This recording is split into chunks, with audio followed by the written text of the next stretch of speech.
സൂചി കൊണ്ടെടുക്കാവുന്നത് തൂമ്പ് കൊണ്ടെടുക്കുക എന്നൊരു ചൊല്ലുണ്ട്. വന്ധ്യതാ ചികിത്സയ്ക്ക് എത്തുന്ന പല ദമ്പതികളും കാട്ടിക്കൂട്ടുന്നത് സൂചി കൊണ്ടെടുക്കാവുന്ന കാര്യങ്ങൾ തൂമ്പ് കൊണ്ടെടുക്കാൻ പോവുകയാണ്.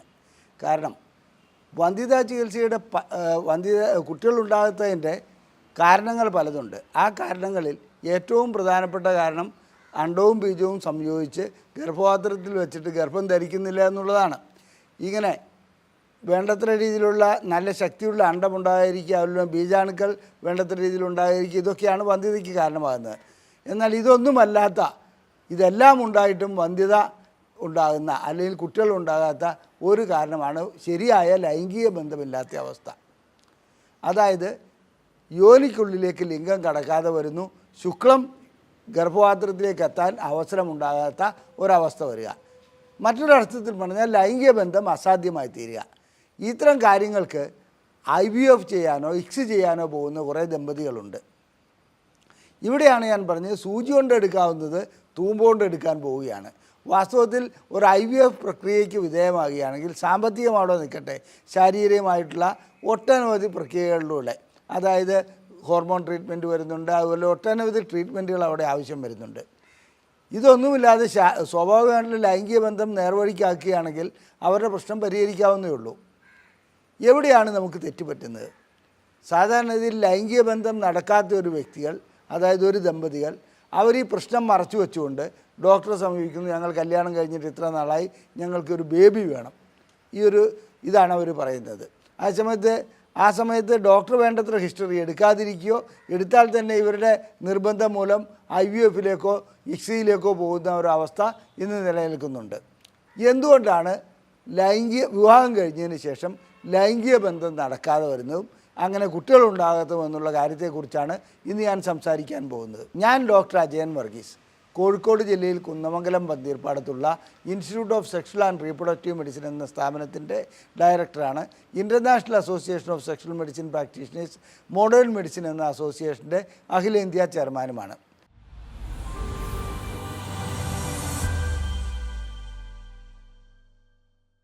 സാധാരണഗതിയിൽ വന്ധ്യത എന്നത് വളരെയധികം ബുദ്ധിമുട്ടുണ്ടാക്കുന്ന അല്ലെങ്കിൽ വേദനാജനകമായ ഒരവസ്ഥയാണ് ദമ്പതികൾക്ക് സൃഷ്ടിക്കുന്നത്. 4 ഭാഗത്തു നിന്നും പ്രഷർ വരികയാണ്.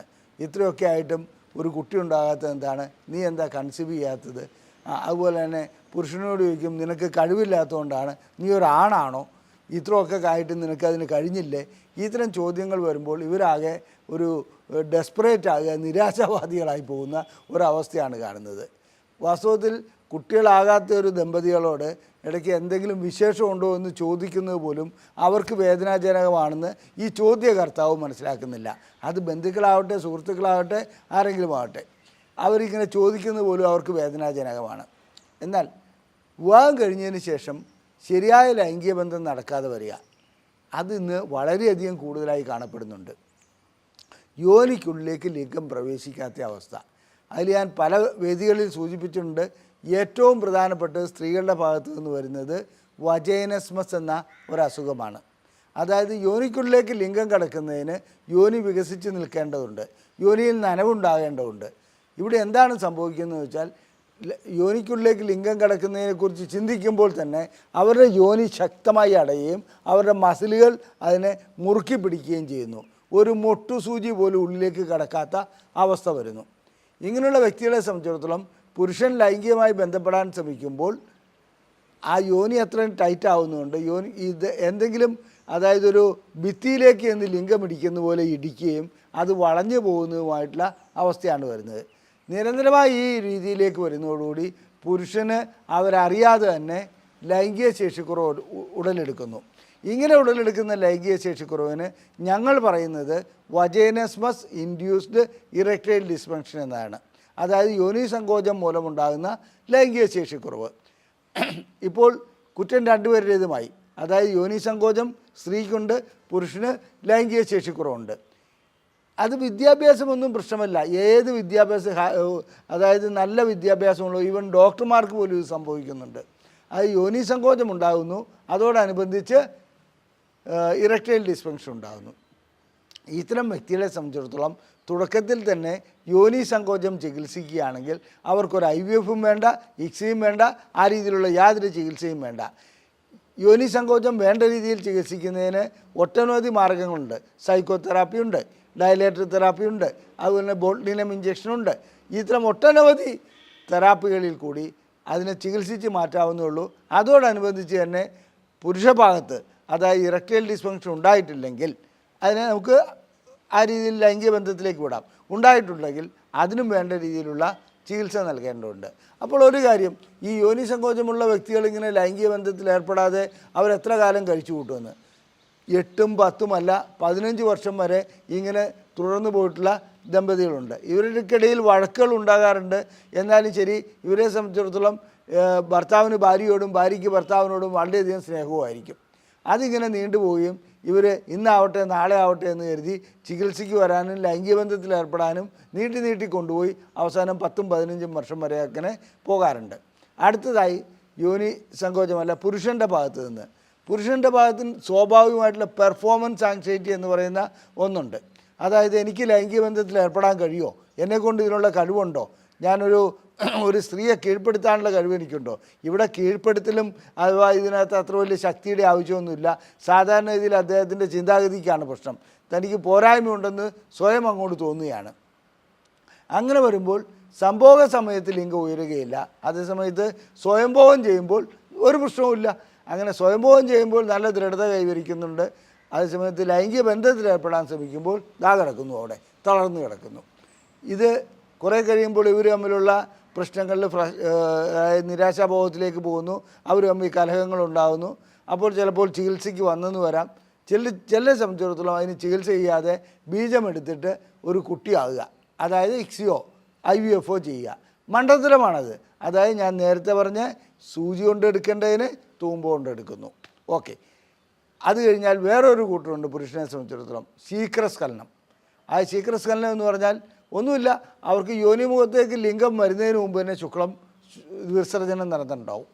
അപ്പോൾ അങ്ങനെ ശുക്ലം പോവുകയാണെങ്കിൽ യോനിക്കുള്ളിലേക്ക് പോവുകയില്ലല്ലോ. അതും ചികിത്സിച്ച് മാറ്റേണ്ട ഒരു കേസാണ്. അത് ചികിത്സിച്ച് മാറ്റാതെ അതിന് പകരം ഇത്ര IVFനോ GVFനോ ഒന്നും പോകേണ്ട ആവശ്യമൊന്നുമില്ല. ഇനി ചില പുരുഷന്മാരെ സംബന്ധിച്ചിടത്തോളം അവർക്ക് ലൈംഗികമായിട്ടുള്ള ഭയപ്പാട് ഞാൻ നേരത്തെ സൂചിപ്പിച്ചു, ഒരു അവേർഷൻ ഡിസോർഡർ ഉണ്ടാകാറുണ്ട്. അവേർഷൻ ഡിസോർഡർ എന്ന് പറഞ്ഞാൽ ഇതൊക്കെ ഒരു വൃത്തികെട്ട അല്ലെങ്കിൽ യോനിയോടൊക്കെ ഒരു വെറുപ്പ് അനുഭവപ്പെടുന്ന ചില പുരുഷന്മാരുണ്ട്. അവർക്ക് ആ രീതിയിലുള്ള സൈക്കോതെറാപ്പിയും മറ്റും ചെയ്യുകയാണ് വേണ്ടത്. ഇനി ഇതല്ലാതെ തന്നെ ഹോമോസെക്ഷൽ ട്രെൻഡിലുള്ള പുരുഷനും ഉണ്ടാവാം, സ്ത്രീയും ഉണ്ടാവും. അവർക്ക് ആൺ പെൺ ബന്ധം സാധിക്കാതെ വരാറുണ്ട്. അങ്ങനെയുള്ളവരെ സംബന്ധിച്ചിടത്തോളം ചികിത്സ ദുഷ്കരമാണ്. ചിലരെ സംബന്ധിച്ചിടത്തോളം ഹോമോസെക്ഷൽ ട്രെൻഡ് പരിപൂർണമായിട്ടുണ്ടെങ്കിൽ ഒരു മാർഗവുമില്ല. അവരെ സംബന്ധിച്ചിടത്തോളം ഇക്സിയോ IVFO ഒക്കെ ചെയ്ത് കുട്ടികളുണ്ടാക്കാൻ പറ്റും. എന്നിരുന്നാലും ജീവിതം ആ രീതിയിൽ സുഖകരമായി മുന്നോട്ട് കൊണ്ടുപോകാൻ കഴിയില്ല. ഇനി ഇത്തരം പ്രശ്നങ്ങളുള്ള വ്യക്തികൾ IVFO അല്ലെങ്കിൽ ഇക്സിയോ ചെയ്തൊരു കുട്ടി ഉണ്ടായെന്നിരിക്കട്ടെ, അവരുടെ യഥാർത്ഥ പ്രശ്നം എന്തെങ്കിലും പരിഹരിക്കപ്പെടുന്നുണ്ടോ? ഒരിക്കലുമില്ല. അവർക്ക് കുട്ടിയുണ്ടായി, പ്രസവ സമയത്ത് വജൈനസ്മസ് ഉള്ള സ്ത്രീകൾ നിർബന്ധം പിടിക്കുന്ന ഒന്നാണ് സിസേറിയൻ ചെയ്യണമെന്നുള്ളത്. ഇങ്ങനെ സിസേറിയൻ ചെയ്ത് അവരെ സംബന്ധിച്ചിടത്തോളം കുട്ടി പുറത്തു വരുന്നു, വീണ്ടും ലൈംഗിക ബന്ധം തടയുക ഒരിക്കലും നടക്കില്ല. അപ്പോൾ ലൈംഗിക ബന്ധം നടക്കാതാകുമ്പോൾ ആയുഷ്കാലം ലൈംഗിക രഹിത ജീവിതവും ഒരു കുട്ടിയുടെ പിതാവുമായിരിക്കും. അപ്പോൾ ലൈംഗിക ജീവിതം ഈ രീതിയിൽ അതായത് യോനിയിലേക്ക് ലിംഗം കടത്താൻ കഴിയാത്ത ഒരവസ്ഥ വരികയും ഇവരിങ്ങനെ നീണ്ടു പോവുകയും ചെയ്യും. അപ്പോൾ ശരിക്കും നമ്മൾ ചികിത്സിക്കേണ്ടത് എന്തിനായിരുന്നു? ലൈംഗിക ശേഷിക്കുറവിന് അല്ലെങ്കിൽ ആ യോനി സങ്കോചത്തിനുള്ള ചികിത്സയായിരുന്നു അവിടെ നൽകേണ്ടത്. ആ ചികിത്സ നൽകുന്നതിന് പകരം നമ്മൾ മറ്റൊരു മാർഗ്ഗം ഉപയോഗിച്ചു. ആ മാർഗ്ഗമാണ് IVFും ഇക്സിയും. ഇങ്ങനെ IVFും ഇക്സിയും ചെയ്യുന്നതുകൊണ്ട് ഒരു 2 ലക്ഷം 2.5 ലക്ഷം രൂപ അവിടെ ചെലവഴിക്കുകയും ചെയ്യുന്നു. നമ്മുടെ അടിസ്ഥാന പ്രശ്നം പരിഹരിക്കപ്പെടാതെയും പോകുന്നു. സാധാരണ ഇതിൽ ഈ രോഗി എന്ന് പറയുന്ന ആ വ്യക്തി സ്വയം തീരുമാനമെടുക്കുകയാണ് എനിക്ക് ഇന്ന ചികിത്സയാണ് വേണ്ടതെന്നുള്ളത്. വാസ്തവത്തിൽ യോനി സങ്കോചത്തിന് ആ രീതിയിൽ ചികിത്സിച്ചിരുന്നെങ്കിൽ അവരെ സംബന്ധിച്ചിടത്തോളം ലൈംഗിക ബന്ധം ആസ്വദിച്ച് നല്ല രീതിയിൽ കുടുംബ ബന്ധം പുലർത്തി മുന്നോട്ട് പോകുവാൻ കഴിയും. അതില്ലാതെ ഇതൊരു മെക്കാനിക്കൽ ലൈഫിലേക്ക് വീണ്ടും അവർ പോകുന്ന അവസ്ഥയാണ് ഈ IVFും ഇക്സിയും ചെയ്യുന്നതുകൊണ്ട്. ഇത് ഞാൻ നേരത്തെ സൂചിപ്പിച്ചു, ഇവർ സിസേറിയന് വേണ്ടിയിട്ട് നിർബന്ധിക്കുകയാണ് ചെയ്യുക. അങ്ങനെ സിസേറിയൻ ചെയ്തു കഴിഞ്ഞാൽ ഇവർക്ക് ഞങ്ങൾ പറയുന്ന ഒരു പേരുണ്ട്, വിർജിൻ മേരി സിൻഡ്രോം എന്ന്. അതായത് കന്യകയായിരിക്കും, എപ്പോഴും കന്യകയായിരിക്കും, അതേസമയത്ത് കുട്ടി ഉണ്ടായിട്ടും ഉണ്ടാവും. വീണ്ടും ലൈംഗിക ബന്ധത്തിൽ ഏർപ്പെടാൻ ശ്രമിക്കുമ്പോൾ അവർക്ക് ലൈംഗിക ബന്ധത്തിൽ ഏർപ്പെടാൻ കഴിയാത്ത അവസ്ഥ ഉടലെടുക്കുകയും ചെയ്യും. ഇനി ശീഘ്രസ്ഖലനമുള്ള ഒരു പുരുഷനെ സംബന്ധിച്ചിടത്തോളം IVF ചെയ്യുകയാണെങ്കിൽ എന്താണ് സംഭവിക്കുന്നത്? അല്ലെങ്കിൽ ആ IVF ചെയ്യുന്നതുകൊണ്ട് അദ്ദേഹത്തിന് ഭാവിയിൽ എന്തെങ്കിലും മാറ്റം ഉണ്ടാവുമോ? ഒരു മാറ്റവും ഉണ്ടാവില്ല. കുട്ടി ഉണ്ടാവും എന്നുള്ളത് സത്യമാണ്. അതേസമയത്ത് ശീഘ്രസ്ഖലനം അതേ രീതിയിൽ നിൽക്കും. തൻ്റെ ഭാര്യയെ സംബന്ധിച്ചിടത്തോളം അദ്ദേഹത്തിൻ്റെ ഭാര്യയെ സംബന്ധിച്ചിടത്തോളം ലൈംഗിക ബന്ധം വഴിക്ക് ലഭിക്കുന്ന യാതൊരു അനുഭൂതിയോ രതിമൂർച്ചയോ ഒന്നും ഉണ്ടാകുകയില്ല.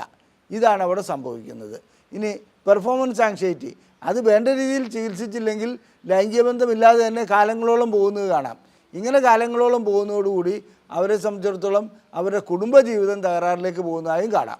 ചുരുക്കി പറയുകയാണെങ്കിൽ ലൈംഗിക പ്രശ്നങ്ങൾ കൊണ്ടുണ്ടാകുന്ന വന്ധ്യതാ പ്രശ്നങ്ങൾ, അതായത് മറ്റു കാരണങ്ങളില്ലാതെ ലൈംഗികമായി ബന്ധപ്പെടാൻ കഴിയാത്തത് കൊണ്ടുണ്ടാകുന്ന വന്ധ്യതാ പ്രശ്നങ്ങൾ IVF വഴിക്കോ ICSI വഴിക്കോ ചികിത്സിക്കരുത്. അതിന് ചികിത്സിക്കേണ്ടത് ലൈംഗിക പ്രശ്നങ്ങൾ പരിഹരിക്കുക എന്നുള്ളതാണ്. അത് പരിഹരിച്ചു കഴിഞ്ഞാൽ സ്വാഭാവികമായിട്ടുള്ള ലൈംഗിക ബന്ധം നടക്കും. രണ്ട് വ്യക്തികൾ തമ്മിലുള്ള ബോണ്ടിങ് ശരിയാവും. മാത്രമല്ല മാനസികമായിട്ടും മറ്റു രീതിയിലുമുള്ള സന്തോഷം അവർക്കുണ്ടാകുകയും ചെയ്യും. ഇവിടെ നാം എല്ലാവരും മനസ്സിലാക്കേണ്ട ഒരു കാര്യം, പ്രകൃതി കനിഞ്ഞെറിയിരിക്കുന്ന ഒന്നാണ് ഈ ലൈംഗികത. അതിനെ നിഷേധിക്കുക, അതിന് എതിർവശം തിരിഞ്ഞു നിൽക്കുകയല്ല വേണ്ടത്. ലൈംഗികതയ്ക്ക് വേണ്ടി ശ്രമിക്കുകയാണ് വേണ്ടത്. അത് പരിഹരിക്കാനുള്ള ചികിത്സാ മാർഗങ്ങൾ ഇന്ന് ഒട്ടനവധിയുണ്ട്. അതായത് വജൈനസ്മസിനെ ഞാൻ നേരത്തെ സൂചിപ്പിച്ചു. ഡയലേറ്റർ തെറാപ്പിയുണ്ട്, സൈക്കോ തെറാപ്പിയുണ്ട്. പ്രീമച്വർ ഇജാക്കുലേഷൻ ആണെങ്കിൽ, പെട്ടെന്ന് ശുക്ലം പോകുന്ന അവസ്ഥയാണെങ്കിൽ, യോനിക്കുള്ളിലേക്ക് കടക്കുന്നതിന് മുമ്പ് തന്നെ ശുക്ലം പോകുന്ന അവസ്ഥയാണെങ്കിൽ അതിനുള്ള ചികിത്സ ഇന്ന് സൈക്കോ തെറാപ്പിയുണ്ട്. അതുപോലെ തന്നെ മരുന്നുകളും ലഭ്യമാണ്. പെർഫോമൻസ് ആങ്സൈറ്റിക്കും അതേ രീതിയിൽ ഈ രീതിയിലുള്ള, അതായത് സൈക്കോ തെറാപ്പിയും അതുപോലെ അതിനനുസരിച്ചുള്ള മരുന്നുകളും നൽകുകയാണെങ്കിൽ അതും പരിഹരിക്കാവുന്നേ ഉള്ളൂ. അതിൽ കാലം കഴിഞ്ഞിട്ട്, അതായത് നമ്മളുടെ ഒരു നല്ല കാലം കഴിഞ്ഞിട്ട് 10-40 വയസ്സായിട്ടല്ലോ ലൈംഗിക ബന്ധത്തിൽ തുടക്കം കുറിക്കേണ്ടത്. അത് കല്യാണം കഴിഞ്ഞാൽ ഒരാഴ്ചയ്ക്കുള്ളിൽ ലൈംഗിക ബന്ധം നടക്കുന്നില്ലെങ്കിൽ, എന്തെങ്കിലും അസ്വസ്ഥതകൾ ഉടലെടുക്കുകയാണെങ്കിൽ തീർച്ചയായിട്ടും നിങ്ങൾ ഡോക്ടറെ കാണണം, സെക്സോളജിസ്റ്റിനെ കാണണം. അതിനനുസരിച്ചുള്ള ചികിത്സയ്ക്ക് വിധേയമാകണം. ലൈംഗികമായിട്ടുള്ള പ്രശ്നങ്ങൾക്ക് ചികിത്സ നൽകുന്ന ഒരു സ്ഥാപനമാണ് ISRM. നിങ്ങളുടെ സംശയങ്ങൾക്ക് ഞങ്ങൾ ബുക്ക്ലെറ്റുകൾ വഴിക്ക് പരിഹാരം നൽകുന്നതാണ്. അതായത് നിങ്ങൾക്ക് ഞങ്ങളിവിടെ നിന്നും പ്രസിദ്ധീകരിക്കുന്ന ബുക്ക്ലെറ്റുകൾ സൗജന്യമായി ആവശ്യമുണ്ടെങ്കിൽ ISRM എന്ന് ടൈപ്പ് ചെയ്ത് നിങ്ങൾ അയയ്ക്കുക. നിങ്ങളുടെ സംശയങ്ങൾ പരിഹരിക്കുവാൻ ഞങ്ങളുടെ ബുക്ക്ലെറ്റുകൾ ഉപകാരപ്രദമാണ്. അതുപോലെ തന്നെ ഈ വീഡിയോ ഇഷ്ടപ്പെട്ടുവെങ്കിൽ നിങ്ങളുടെ അഭിപ്രായങ്ങൾ കമൻറ്റ് ബോക്സിൽ രേഖപ്പെടുത്തുക. അതുകൂടാതെ നിങ്ങളുടെ സുഹൃത്തുക്കൾക്ക് ഇത് ഷെയർ ചെയ്യുക, ഇത് ലൈക്ക് ചെയ്യുക. നന്ദി, നമസ്കാരം.